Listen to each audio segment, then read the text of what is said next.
মহাকাশে মহাকাশে একটা আওয়াজ রেকর্ড করা হয়েছে, ফেরেশতাদের আওয়াজ, অনেক বিলিয়ন মিলিয়ন কি আওয়াজ শোনা যাইতেছে, সেখানে বিলিয়ন বিলিয়নের মতো মানুষ বা ফেরেশতা সেখানে জিকির করতেছে, এরকম একটা আওয়াজ শোনা যাইতেছে।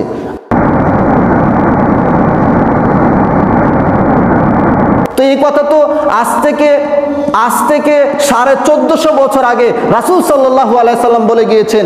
আমি যখন সিদরাতুল মুনতাহায় যাই তখন সেখানে একটা মসজিদ ছিল, আমি জিবরাইলকে জিজ্ঞাসা করি এই মসজিদটা কি, তখন বলেছে এটা হচ্ছে সিদরাতুল মুনতাহা। এখানে হাজার হাজার লক্ষ লক্ষ 70,000 প্রায় বলেছেন 70,000-এর উপরে ফেরেশতা সেখানে প্রতিদিন ইবাদত করে।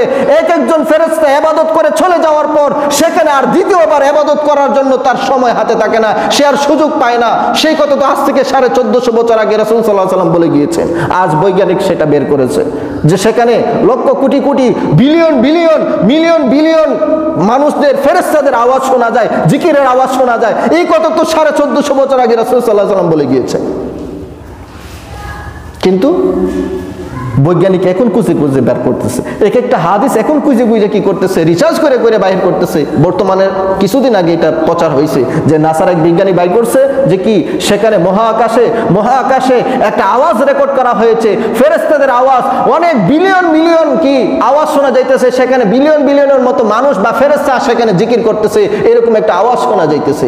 আর এই কথা আজ থেকে 1450 বছর আগে রাসূল আমাদের কাছে পৌঁছায় গিয়েছে।